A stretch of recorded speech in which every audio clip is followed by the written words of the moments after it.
at that movement going on inside there. There's that movement. Yeah, there is. I don't think they're.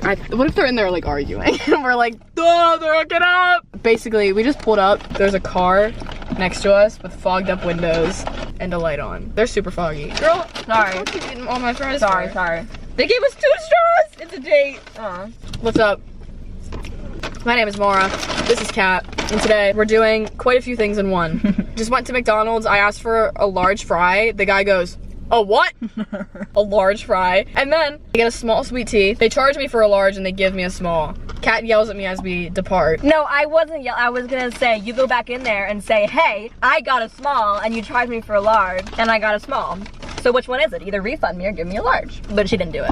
All right, first thing we're gonna talk about, Harry Styles One Night Only. Now I know this was like almost 8 months ago, but our experience needs to be discussed. To make a long story short, we registered for pre-sale, yada yada yada. She doesn't get pre-sale, I check, I get pre-sale, fun stuff. Register, get the tickets, cool, cool, cool. Then we're trying to find out how we're gonna get there. We can't get there, flights. We had like no time to prepare. Flights too expensive, train tickets are like $100 each. Yeah, one way. This was like 2 weeks before the show. Literally 2 weeks before the show, but we're like, you know what? Grind doesn't stop and we're gonna push and we're gonna persevere. Why is my light not on? There we go.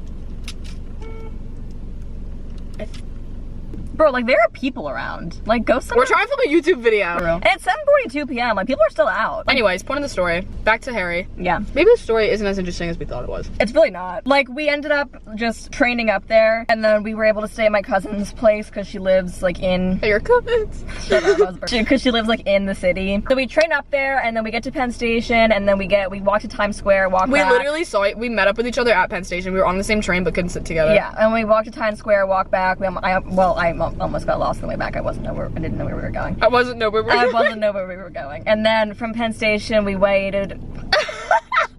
From Penn Station we waited for the Long Island Railroad. And that was crazy. We could have done more, but no, that was that when we were on our way there? Yeah. Yeah, that was crazy because like we aren't like, I'm sure if anyone is from New York, you're gonna be like, oh my god, they're so fucking stupid. But like we didn't know that Long Island Railroad like announces what platform it's going on like 5 minutes before Not the even. train Like leaves. it was like 3 minutes until and we still So we had were no just idea. like sitting there like waiting for the thing to pop up and we're like, oh my god, like what's going on? But like it's normal apparently. I don't know, I could never live in New York. But and then we finally go there. That's fine. There were so many people going to the concert on that like line. It's so comforting though because we literally saw these girls and we looked at each other and we're like, they're definitely dressed for Harry Styles. Yeah. Like we knew. And so then we get to the place and then it starts pouring down rain and we're like waiting outside and we're like, oh my god. And then we find her friends under like a little thing so we keep dry. And then we finally go inside. We literally, I thought the show They was said the gonna show was start- supposed to go on at 7. We got in, it was like 5:30, but we didn't want to go get merch because we were like, the merch lines were still so long that we would have been in there for like 2 hours. Yeah. So we would have missed it. Yeah. So we're sitting there, 7 o'clock rolls around, and like Bohemian Rhapsody comes on. Yeah. And so we're all like, holy shit, like it's happening. Nothing fucking happened. Yeah. The song literally, everybody was like getting so hyped, like Yeah. it was starting to get packed. And also like Everybody's singing, and then the next song just came on. and UBS like also put out a thing a couple days before that says the show started at 6 and I was like, oh, that's kind of early but like nice. And so Yeah.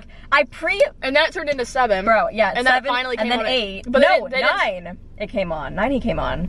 Yeah, we basically were in there for like 4 hours. For 4 hours and was freezing. And It was so cold in there. so cold. And we were like wet and it was just like bad. But then he came on and it was like great. But so, okay, so I pre-ordered and canceled so many different Ubers to get home or like to my cousin's place. Because they kept changing the time. Yeah, and I didn't want to like railroad back and like whatever. It was just like a whole thing. And like we knew that like it was gonna be like a hassle trying to get an Uber when it finished. So literally when he came on, Oh my god, lights are out now. like, I don't remember him singing Sign of the Times or Kiwi or As It Was Yeah, Again. he came on to do As It Was Again. I look over at Kat and I'm like, let's fucking go. Like, the encore, it ended and then the encore happened and then he did another encore for As It Was Again because he was like so excited. I look over at Kat and I'm hype as fuck and Kat's there with her phone like canceling another Uber. Yeah, I was like, because I was like waiting and like nobody was like, it wasn't connecting They to a didn't have driver. good service in there at all. Yeah, no good service. They wasn't connecting to a driver and I was like, oh my god, this is so bad. Like we're not gonna get back to the place till like 1 in the morning. Like I was freaking out. By some grace of God, I actually got an Uber and we got out of there pretty quickly. Yeah, we got out We got really out fast. really quickly and then we got back to my cousin's place within like 25 minutes. It was like perfect. Yeah. But anyways, that's our Harry story. Yeah. And then we're going to see Taylor Swift in May. So we'll see how that experience goes. We're probably but gonna drive. we have way more time to plan for that, so it'll be like better. Yeah. We're gonna do a continuation of Am I the Asshole because I found a few that are even funnier. I also found the subreddit True Off My Chest, which is just like confessions, so I'm gonna find a few and pick those. For real. All right, I picked 3. So, Okay. am I the asshole because I use my lacrosse skills for evil? My wife says I'm being a huge asshole. I like to keep my front lawn very neat and tidy. I'm not OCD about it, but let's just say if I lived in a homeowners association, there are so many acronyms in here, I'm like getting confused. I would never be warned about my lawn. I have one neighbor who lets her dog crap on my lawn. This isn't the issue, it's what dogs do. Other dog walkers also let their dogs do their business and promptly pick it up and walk a couple houses down to the bus stop, or even put it in the trash. Or even put it in the trash is what you're supposed to do. Or take it to somewhere else they're walking. Fuck it. Forget it. Not important.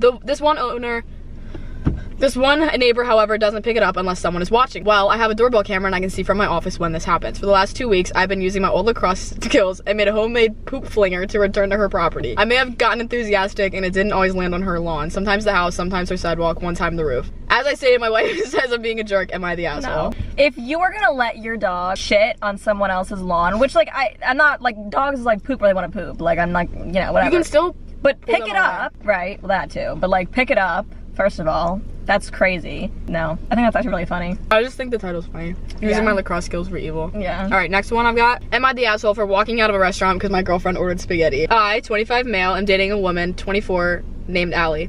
We moved together 5 months ago and I really love her a lot. Allie doesn't have great table manners. She eats noisily and sloppily. In a restaurant environment, usually this isn't too bad because of the natural ambient sound. In a quiet room, it's much more noticeable. I don't exactly like it, but usually I can tolerate it. However, when Allie eats pasta, she slurps her noodles so loudly that people from other tables look. It's completely mortifying to hear people murmur about her loud slurping. I know this might be normal in some cultures, but from where I'm from in the US, it looks really uncultured and bothers people who are more sensitive to sounds. I've tried to teach her how to use a spoon to spin the pasta into a ball. Nope, doesn't want to. I've asked her to take smaller bites. Nope, that's how she eats pasta and how she'll always eat it. We've been to a local Italian restaurant half a dozen times, and each time but one, in a basically empty restaurant, she humiliated me with her loud slurping eating. I know I shouldn't care what other people think, but I agree with the patrons, it's disgusting. Finally got frustrated one day and told her I couldn't eat noodles with her in public anymore. She can eat alone or she can go with friends. I'll happily drive her to any restaurant, but I will not sit down with her. She kind of blew off my message with an, oh yeah, you're so perfect, so I get it. And I thought that was that. Last night, Allie really wanted to go to our local Italian place again. I asked if she would be ordering spaghetti. She rolled her eyes and she said she'd get lasagna. I agreed that was fine and we went out for the first time in a while.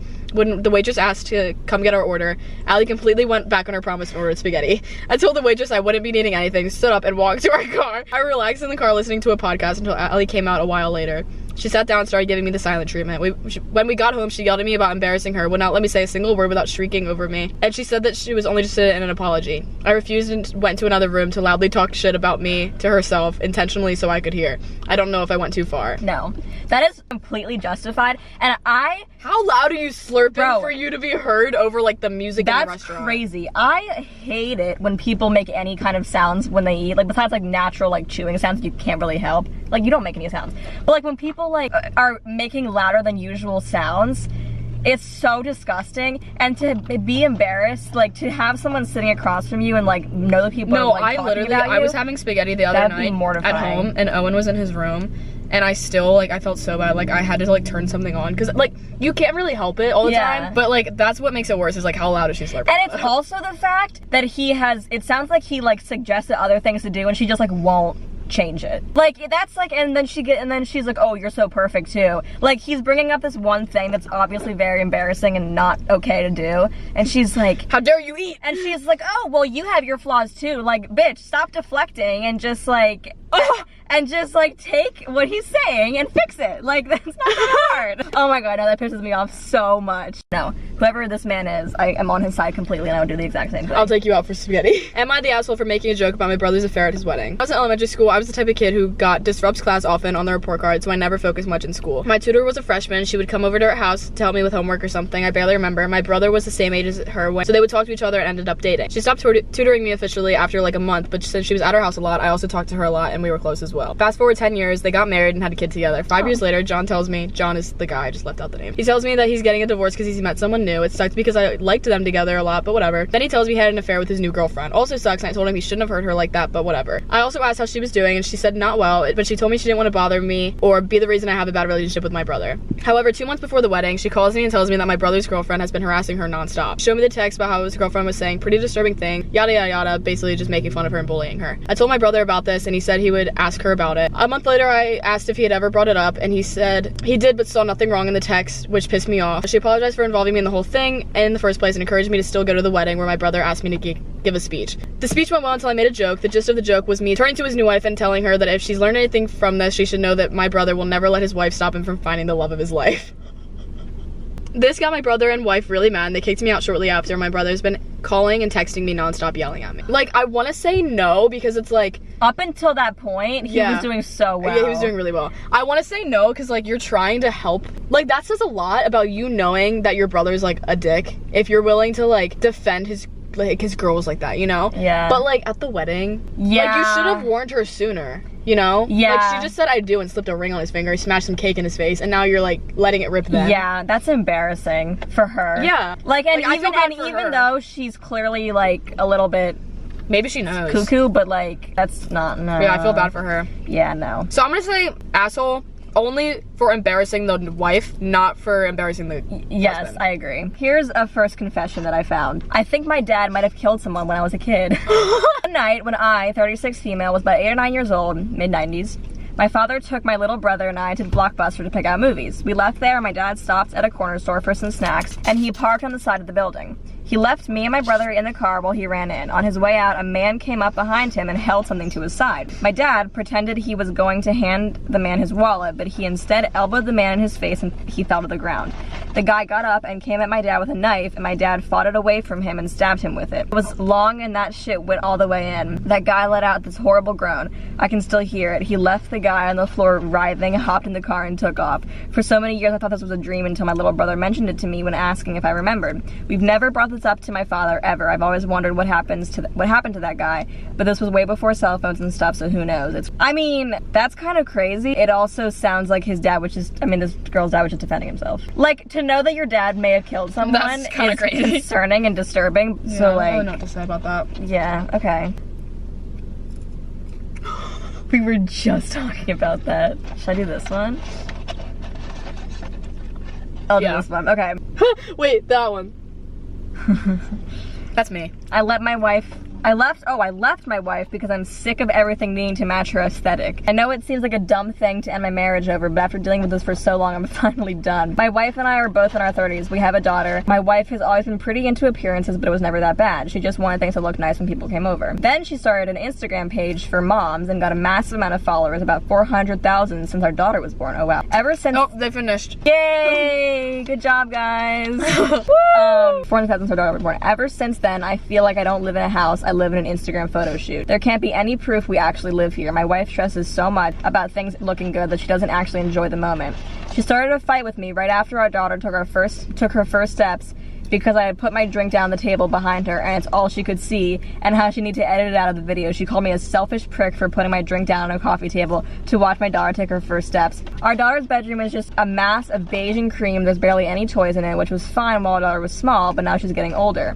My wife refuses to buy her any toys that don't match her aesthetic. My mother took my daughter to the store and let her pick out a toy. She picked out this dollhouse from the show she watches. She got all the dolls and furniture, and my wife told her she had to keep it at my mother's place because there was no place for it at home. My wife is convinced that I'm leaving for another woman, I'm having an affair, etc., but I'm not. I just can't keep feeling like I live in a museum where I can't touch or move anything. I can't even build a blanket fort with my kid without my wife flipping out that they're decorative blankets that she had folded a special way. I'm not going to force my daughter to live in an aesthetic. Yeah. That's crazy. Because it's also going to affect the way the kid grows up. Exactly. Because you're not getting them toys that, like, could help development. Exactly. That's, like, the problem that I have with, like, these, like, parent influencers. And I'm sure she's also using her kid for, like, views. Yeah. That's just, like, I don't know. That just pisses me off so much. Like, be a normal mother. Raise your kid. Like, oh. This was short and sweet. My late boyfriend's memorial picture that his family posts whenever they talk about him was his reaction to my boobs. The picture is beautiful. He had glowing blue eyes and the most beautiful smile. The sun was shining on his golden blonde hair. He looks like an angel in that picture. The smile that had been used in every Facebook and Instagram post was induced by me flashing him to get a nice picture. I forgot about it entirely until I saw an old message to a friend I had sent the picture to before. So now, the picture that is mostly posted of him on his family's social media is his genuine reaction to his girlfriend's boobs. I think that's exactly how he would have wanted to have been remembered. Aw, so sweet. I would love to see the picture. I'm sure it's what kind of face do you think he's making? Here, he's like, Yeah. Oh my god, my husband peed on my wedding dress the night of our wedding. Wait, I want to find one and read one for you. This one's so me. I drove an hour and a half to take a nap in my mom's bed. Sorry. Oh my god. Why'd you flinch like that? Because you scared me. None of these are good anymore. Oh. Don't read that. I'm not. Oh my god. Why would you put that on there? Oh no. The one right below it is so bad. Oh my god. They're just getting worse. Oh my god. We have to read this later. Actually, I don't need details. I don't need to know anything. Oh my god. Wait, why are these all just getting crazier? Oh my god, not the name. Oh my god, the last sentence. I guess you found one. This says, tomorrow I'm leaving my bride to be at the altar. No. Read it. So my wedding is tomorrow, but I found out my soulmate, my love of my life, has been seeing multiple men behind my back through various hookup websites, Meet Me and Tinder. I've been shown proof of at least 9 men, and I have video proof that I'm going to play on a slideshow tomorrow in front of everyone. I've been loyal and faithful to her since high school. We've been together 5 years before I proposed. Before I purposed. This man is so pissed he has no idea what he's saying. Before I engaged 2 years ago, and to be wed tomorrow. And she doesn't know I know, but sure going to. A slideshow in front of the whole family. Okay, like the moral person in me wants to say, oh, that's so immature, that's so petty, don't do that. Just leave her, like, have a why would you spend the money for the wedding? But then it's like, that is priceless. But that is like so petty, and I love it. No, like I love it too. The look on her face when she sees that, she's gonna be like, oh my god, that's crazy. I love it. Could you imagine, like, poor thing? Oh, get the kids out of the room before you do that. Let's keep this on the same topic of weddings. I purposely ruined my cousin and ex's wedding, and it brought me a lot of happiness. I once looked up to my cousin. I thought he was a great guy, and we were close like brothers. I was also dating a girl I was deeply in love with and planned on marrying her someday. I thought my life was perfect. Basically, he found them hooking up. Told them I wanted them gone by the time I got back and left the house. They were gone by the time I got back, and she left me a note saying how sorry she was. And then I should call her when I calmed down. I didn't call. I texted her saying I'd be gathering her things and dropping them off at my cousin's in a few days and that she'd be staying with him now, not me. I followed through with it. My cousin called a couple times to try to apologize, but I refused to accept. 2 years passed. I went no contact with them. I got a call from a number I didn't recognize and I answered. It was my cousin. He sounded really happy and was acting like he hadn't destroyed my life. He and my ex were getting married and he wanted me to be best man. I was so angry that he had the utter to call and act like nothing was wrong. I lost my temper. I yelled at him and called him names before hanging up. A few days passed and I had an idea. I texted him back and apologized. I sent a paragraph of bullshit saying I was still angry, but this could be an opportunity for the three of us to heal and move on. He was overjoyed and said he'd pay for everything, and he'd help me pick out a suit if I wanted, which I accepted because I sure as shit wasn't going to spend any money on his stupid wedding if I could help it. The wedding day came and I had spent the week prior writing a speech, putting all the negative feelings that bottled up over the years into words on paper. The wedding was pretty good. I'm sure one of them has some well-paying nice job or something because it must have been a decent bit of money on this wedding from how nice it was. Our entire family was there, as was a decent chunk of my ex's family. Eventually the time for my speech came. I just remember feeling really nervous as it built up to it and my voice kept faltering when I was reading it out, but I still didn't care. At least I got it out. I explained what these two horrible people did to me, called them names. I want to see. I want it. On the way home, I got a call from my mother angrily telling me that I'd ruined the wedding. I told her that they deserved it for what they'd done to me and everything I'd said in the speech was true. She kept defending them, so I swore at her and hung up. Since then, I've gotten several calls and texts from others in mine and my ex's family, angry I ruined the wedding. I've also received a few texts from people who were being supportive and telling me that they were there if I needed to talk. I'm not sure if I feel better after doing this, but it did bring me great catharsis. People were telling me that the wedding was ruined. At least now they've felt at least a fraction of what they've made me feel. And then a lot of questions. Oh, he wrote it in a Google Doc. Did he leave it? Oh, wait, it's on his phone. Oh, wait, this is the general speech. Okay. I'm gonna read this guy's best man speech. Hello, everyone. I'm not very good at public speaking, so apologies in advance. I can picture him saying that and everyone being like, oh, he's so funny. It's an honor to be at this wedding. Oh my god, I don't know if I can read it. I was shocked that I was even inviting at all because the last time I'd spoken to the bride and groom was when I found them in my bed. She was my partner at the time, you see, but I don't think she got that memo that when you're dating someone, you don't your cousin in your partner's bed. And it wasn't like my cousin didn't know we were dating either. Who knows how long this weeks, months. For those unaware, she and I had been dating for 2 years and I loved her with all my heart and was actually saving up to get a proposal ring. Maybe if she wasn't such a my cousin would be giving this speech and I wouldn't have been struggling with his mental health for 3 years. Anyway, I heard 50% of marriages end in divorce. I hope yours is a messy one. Oh my god! I hope yours is a messy one. From the bottom of my heart, you both. You ruined my life and I will never forgive either of you. Have a messy divorce. Oh my god. That is so funny. That was so good. That is totally different than the other one though. Like, Yes. That one I can get behind because you're not paying for anything. Yeah. You're doing that for shit for free. That is priceless. Yeah. You're paying for the whole wedding. Yeah. You're orchestrating this entire wedding only for it to end I like cannot that. believe it would be one thing if he like came to the wedding uninvited or even invited and just got up and said that, but they asked him to be the best man. That's they set crazy. themselves up. Yeah. And then people getting mad about that, it's like, no, come on. dude, I would be crying. I would literally be in the audience like That is that. Anyways, Kat won't be in another video until May. So I hope you enjoyed her. I know I did. Aww. I'll still be here. So you guys have plenty of time to give us more ideas. We'll just keep doing Am I the Asshole? And then just Reddit confessions because those are fun. it's funny. Yeah. Anyways, see ya. Bye.